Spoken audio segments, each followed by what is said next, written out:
look at this. Need some milk. Darlings, welcome back to my channel.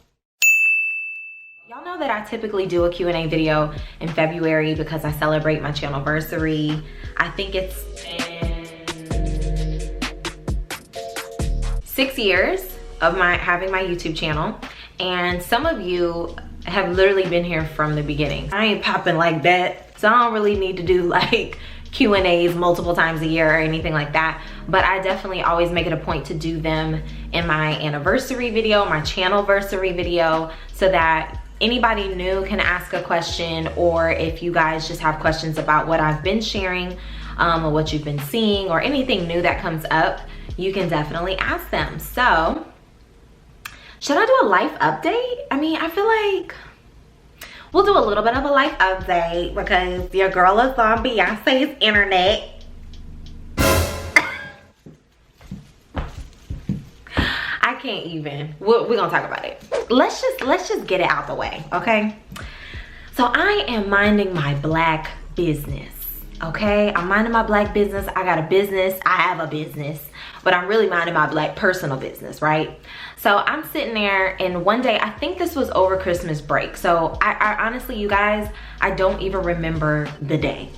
I don't remember. I just remember all last year, all 2020, I had been applying for grants, right? And so I kept getting denied. Like it was just like, no. And some of these grants that I was applying for, you had to pay for. So I'm like losing money while losing the opportunity to get a grant.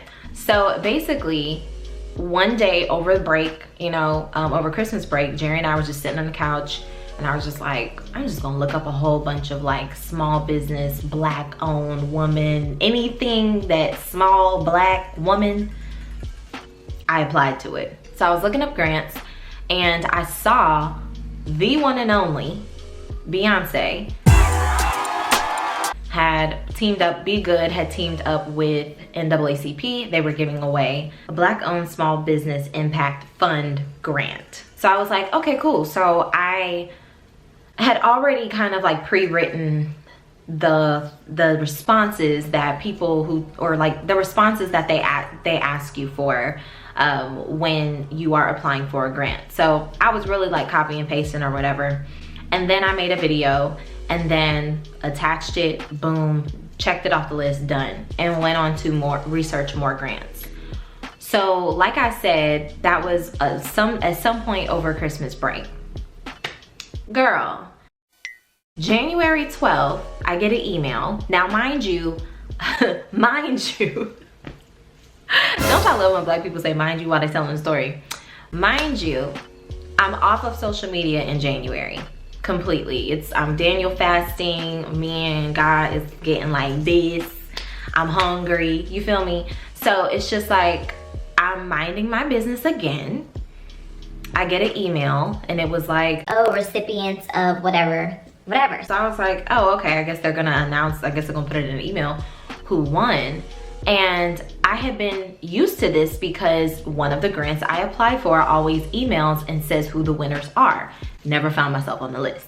They ask you how you are, you just have to say that you're fine when you're not really fine. So I was like, oh, okay. I opened the email and it was like, congratulations. You know, yada, yada, yada. In bold, you will receive $10,000 for your business. I was like, what? What did he say? So I literally was stuck. And I was calling Jerry from the other room. I was like, Jerry, what does this say? What does this say? And he was like, you got a grant. Like, it was just, we started dancing with the dog. It was a lot. It was a lot going on in here. And so I was just really like, it was a weird feeling because I was really calm, but I was really shocked, excited, but I thought that I would be like way more just in like mind blown than I actually was. And I really think that that was the Holy Spirit. Just me, it was just confirmation from what I knew, you know, what I knew what I wanted, what I felt like he had for me, it was very, very affirming. It was like, wow, out of thousands of applicants, which is what the email said, not me, okay? Thousands of applicants, and somebody read my story, somebody read what I was doing, what I wanted to do, and was like, you know what? And my friends will say, Beyonce read it herself. Beyonce read it herself and chose me herself. And I'll take it. But somebody saw what I was doing and wanted to support it.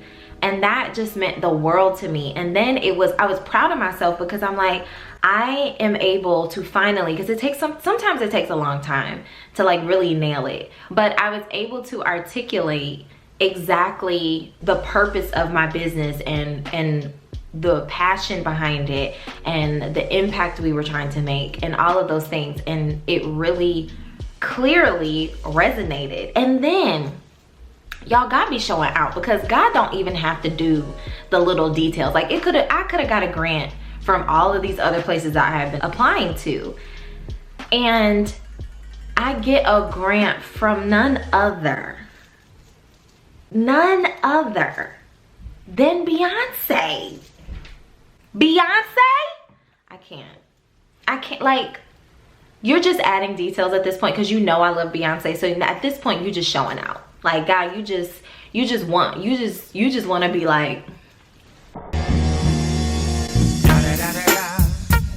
let me tell you this part about it though. I get the email January 12th, right? I get back on social media because I find out they have me on the website with all of like the other winners. So they have me on the website, and then my friends are going crazy. They're reposting me. That's my friend on Beyonce's page. All this other stuff. Literally going insane. All my line sisters are going insane. Everybody's going insane. My mom can't even believe it. Everything is haywire, right? Chaos. So I get on the Be Good Instagram page, and I see an image that is posted, and it says Be Good Impact Fund Round 4 recipients. And so it's like this collage of everybody who won. I'm like, Oh my gosh, there I am. Oh my gosh, whatever. and I look, they posted this December 31st, 2020.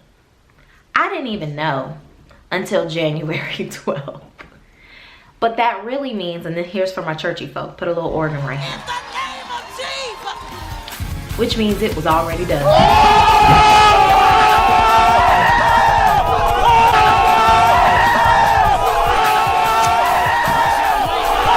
Already done. Done before I knew it was done. So anyway, that is the story of how Beyonce gave me $10,000. So thank you, Beyonce. Thank you, NAACP. Love y'all for life. So let's get into these questions. So I posted on my Instagram. You guys asked a lot of questions, and so we'll see if we can get to them all. May have to do a part 2 if you care, but let's get into them. So the first question is, how is the CFY different from clinical externships we do in grad school? CFY is not that much different than the externships you do. I mean, it depends on the type of responsibility the externships give you. But your CF is just like, you're getting paid now because you're a SLP. You're not a certified SLP, you know, you're not by yourself yet, but that's all it really is. I mean, you're just not going to be in that like super duper like teaching. You're not a student, but you're not a full SLP. So it's that really in between time. I have some other videos that talk about your CFY, and then I've of course like documented my whole CFY experience. So you can definitely check those videos out on my channel. What setting are you currently working in? Pros and cons. I did a video on this. Some of these questions I have answered already, so I am going to be just pointing you back to videos because it's gonna be a lot of talking if not. So I work in a high school setting currently, and I do have some videos about why it's important to be a high school SLP, and then also 5 things nobody tells you about being a high school speech therapist. So check that out too. What are you up to now? New hobbies, goals, ideas? Well, you know, I don't know, what am I up to? Growing a business and kind of making sure I stay connected to God and the vision that he gave me so that it can be carried out the way it needs to be carried out. New hobbies? None. I'm just working on the business. You guys, honestly, it takes a lot of work and a lot of time because I still work full time. So it takes a lot. It's hard. You know what I'm saying? Balancing those things. And then, you know, I'm a wife, you know, so I'm trying to make sure I spend quality time with my husband. Oh my God! Wow! And then I'm a dog mom, so I gotta make sure he's okay. So honestly, that's it, honey. But goals wise, I just more so have goals for my business and goals. I do have personal goals for myself. I am starting to think about whether or not I want to go back to school. So pray for me. But yeah, I think that may be something I pursue in the next few years. But that's pretty much it. Nothing that new. How do you motivate high school students when they don't care? This is so ghetto. I'm sorry, y'all. Anyway, how do I motivate them? I usually talk about something that they care about. You know what I'm saying? I always make sure I try to relate whatever we're doing to their real life, because at the end of the day, and I hope they never see this, but at the end of the day, some of the things that they learn about, they may not use, and we know that. We know that. But the things that I talk about to them, the skills that we're teaching and we're reinforcing, they will use. They will apply it to something different in their life. And so that's why it's important for them to know, hey, this is why you're doing this. Because when you get out in the world and you need to do that, then you're gonna have to use this to be able to do it. You know what I'm saying? So that's kind of how I motivate them. And then sometimes I just make sure I'm invested in who they are personally, so that they automatically kind of feel a connection to me, and we can move on from there. And I can be like, look, you in here for this once a week. Let's just get this done. You know what I'm saying? Okay. Is being a medical SLP harder than being a pediatric? What are the major differences? I don't know. I don't know. I'm not a medical SLP, so I'm not exactly sure. I've said this before and I'll say it again. Don't nobody want me in their nursing home.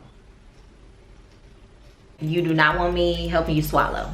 Cause girl, I don't remember jack. Now I'm clearly joking, kind of not, but clearly joking, because you can always educate yourself and just refresh your memory on the skills that you don't technically use every day in the field.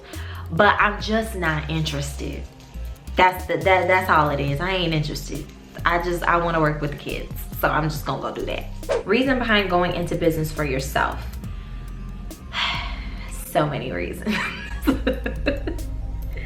I realized what I like to do, so I got into the field, right? And if you really followed what I did, you know, I graduated and then I went into pediatric clinic, home health, travel, independent contractor, did all of that. Went into the schools the next year, elementary school, split between elementary school, middle school, did that for a year. Moved here, and I've been here for almost 3 years. And have been in a high school, right? So I feel like I've kind of jumped around a little bit. And because I've been able to treat, you know, children, I'm treating all aspects of children, because in the schools, you really don't get to choose, right? But when you go into business for yourself, you have the option to choose what you want to do.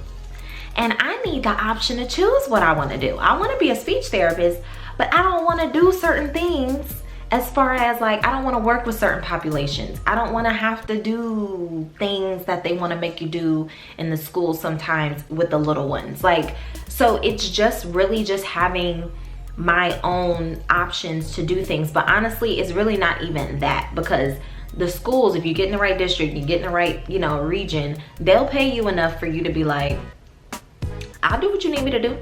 I'll do what you need me to do. You know what I'm saying? So it's not that, but really, I just have a passion for educating parents And so I don't really see a lot of organizations, a lot of practices that literally focus on that. And not that, of course, I do traditional speech therapy through Teach Speech and everything else, but I have a heavy emphasis on parent coaching. And so that is something that I've just always wanted to do. And so that's why I went into business for myself, because why not? I ain't gonna do it for nobody else. I mean, I might as well just do it myself. What's something that you've learned since starting Teach Speech? Oh, so many things. I've learned a lot about myself, which I think I've shared, you know, some on Instagram here, you know, mistakes I've made, beliefs that I've had in my mind, stuff like that. Just showing up every day makes a difference. Something that I've learned is patience and humility. Patience and humility. One, it is going to take time. Whatever you want takes time, and you won't have to be okay with that, unfortunately. And then two, humility comes to me in many times a day. Like, you know what I'm saying? Sometimes I can feel like I'm popping with Teach Speech, like we on a map. I mean, kind of like we on a map though. Then you post something, 4 likes. Humility. It's humility. You have to do things. This is what I for real learned. You have to do whatever you're doing and pursue whatever you're pursuing because you like it, because you want to do it, not because you want accolades, not because you want people to perceive you in some type of way, not because none of that, but because you want to do it and you like to do it, even when nobody sees you doing it. I talked about this in my last video, actually, that, you know, I felt like nobody was seeing anything I was doing for a while. And so, yeah, nobody's gonna see it sometimes, but that doesn't mean you stop. You have to keep going. Same thing I said. Check out my last video. It was the last video of 2020. What motivates you? How do you manage stress at the workplace? I thought this was a great question. Shout out to Green Eyed Goddess on Instagram. So I was thinking about this because it was just an interesting question. I feel like nobody's asked me before, what motivates you? You guys, honestly, what motivates me is my bougie. What do you mean by that? This is gonna sound crazy, but my bougie motivates me. And here's what I mean by that. I like things, like I like luxury, you feel me? I like experiences, okay? So like, I was just telling my sister and my husband that when I'm back here working, and I mean back here as in the second bedroom where I film everything, when I am back here working, I don't want to get up to make myself lunch. Now I know what you're thinking. You're thinking, well, meal prep it.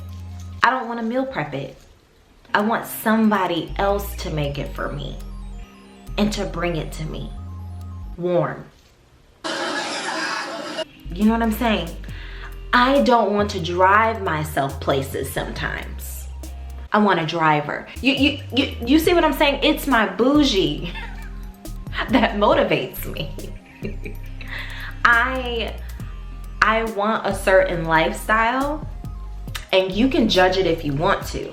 But those are the things that motivates me. It's the lifestyle that I want, that I dream of, that I really don't think is, you know, unattainable in any kind of way. It's just that I have to do this so that I can have that. My bougie, it motivates me. How do you handle questions that come from concerned friends or family regarding speech?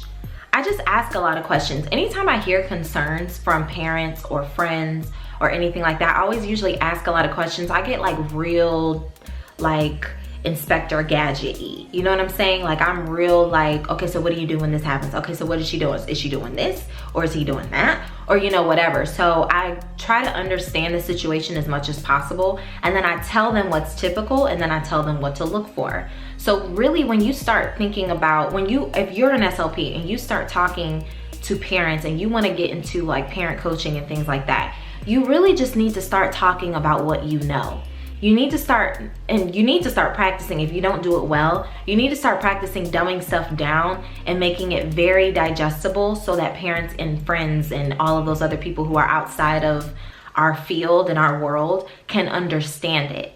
That is going to build rapport, it's going to make them feel more comfortable with you, and then it's also going to ease some of their concerns that they actually have because you're shaping it to what they're actually seeing. Sometimes it's like, oh, she doesn't say this sound correctly, and it's like, yeah, she's 2. She's not supposed to say that sound correctly. You know what I'm saying? So now you're easing a parent's mind and saying, oh, well, that's not developmentally appropriate for them. It's talking about what you know, it's making it more digestible, and it's asking the questions. But also, I'll just put this in here too, it's also being a good listener. You've got to be able to listen when people are concerned and then give them the response that, you know, is appropriate. Would you ever write a book or be a motivational speaker? I love your advice on stories. Thank you, Sydney. Sydney Tay 11. Write a book.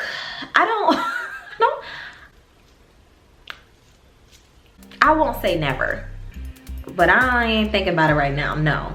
Motivational speaker, I mean, I guess I could see me on the stage, you know, giving some motivation. Probably, but not right now. I am just kind of like laser focused on what I need to be doing in this moment. But possibly, maybe in my older age, honey. Maybe. How much does a GPA matter for grad school?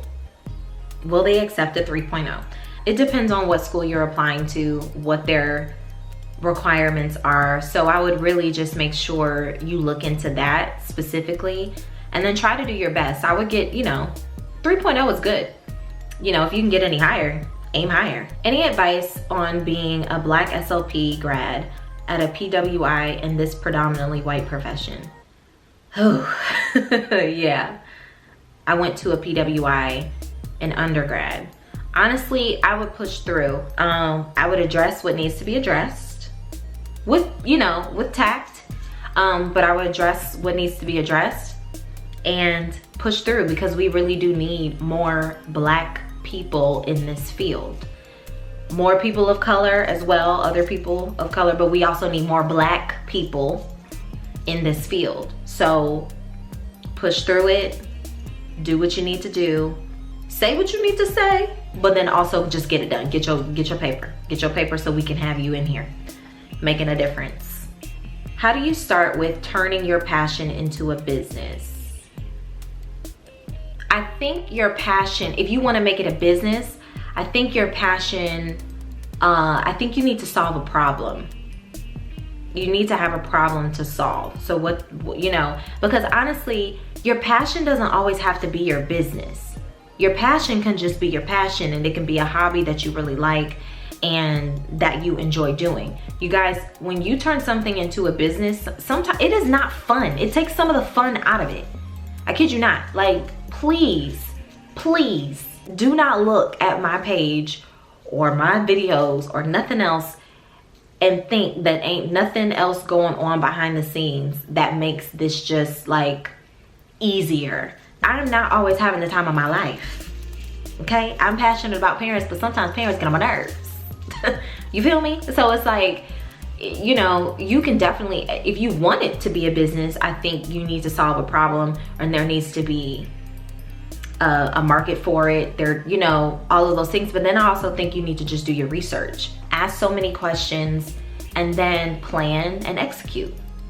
It sounds easier than it actually is. I'm making it sound way more easy, but I do think you need to make sure you want to turn it into a business, that it even needs to be a business, because that can bring on some stress.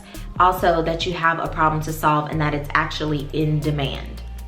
People need what you're putting out there. You get what I'm saying? Do you still love the field the same as when you first started? Oh, I do. I know that there's aspects of it that I don't. There's aspects of the job. I love my job, But there's aspects of the job I like and there's aspects of it I don't, which is another reason why I chose to go into business for myself, because I can just do what I like to do. I'm not talking about paperwork. I'm not talking, that is coming wherever you go with this job, you gonna do some paperwork. If you go to another job, you gonna do some paperwork. You know what I'm saying? So I'm not talking about little things like that, but I'm talking about once you figure out what you really are good at, you wanna keep doing it. You know what I'm saying? So it's like, once I figured out that I can really make things understandable for parents, that parents can trust me, that I can teach you how to support your child's communication skills at home, that I can really educate you on certain things about your child's communication development. Once I learned that like that's what I'm good at, like I'm gifted for this, like can't nobody do it like I do it. You know what I'm saying? Once that was like where I was like, okay, I wanna do this. You know what I'm saying? I don't technically want to do that all the time. And I don't want to do it here. I want to do this on my own time when I feel like it for this amount of money.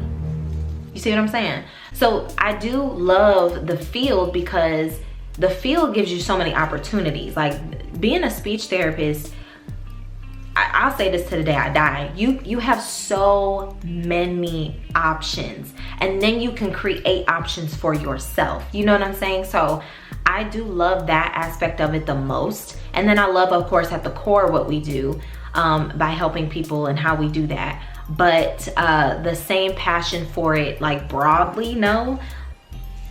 Specifically, yes. Hopefully that makes sense. What is something that you wish you could tell your first year SLP self? Relax. Relax. Relax. It's going to be fine. You're going to get into grad school.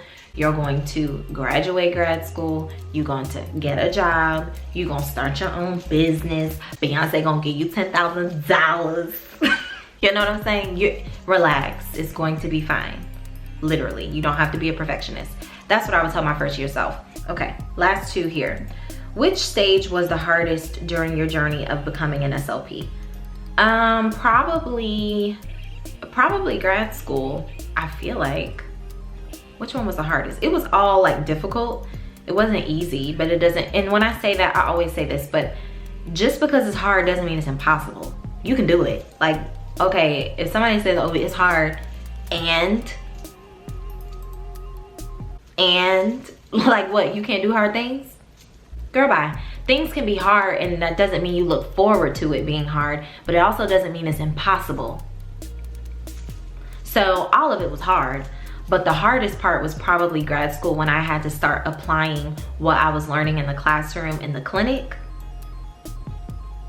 That was kind of tough. And you can see me talk about my first experience in the speech clinic in a video talking about my first therapy session. I think pretty much everybody who has been following me has seen that video. It was utter chaos, but enjoy it, laugh at me, laugh at my pain. But that was probably the hardest one. That was probably the hardest part, just connecting the two, because the learning is different. Last one, how do you handle burnout in the field of SLP and maintain a good work-life balance? I close my computer and I don't do nothing for work that I ain't got to do. When it's time to get off, I'm off, okay? Off, goodbye. Don't ask me nothing. Don't hit my phone. Don't do none of that. I gave you my all while I was here, and I'm gonna give myself my all while I'm not here. Like, you know what I'm saying? Like, done. I have a great work-life balance. I mean, I have a great work-life balance with my full-time job. I don't have a great work-life balance with my business. I just don't think I'm there yet, but yeah, I just create really clear boundaries. When I'm off, I'm off. If I take the day off, I'm off. You feel me? If I'm on lunch, I'm on lunch. I ain't answering no questions. It's my time. I gotta protect my time because I gotta protect my mental. It's my time. Gotta reclaim your time. Got to reclaim your time. Okay, I think that's it. So I don't wanna make this video any longer than it has to be. I'll come back and do a Words of Wisdom Wednesday video. As you guys know, or maybe you don't know, but I posted on my Instagram that we recently buried my maternal grandmother. I clocked out. And so in the last video that I had on here, I was actually talking about what I learned from my other grandmother's passing, which was my dad's mom.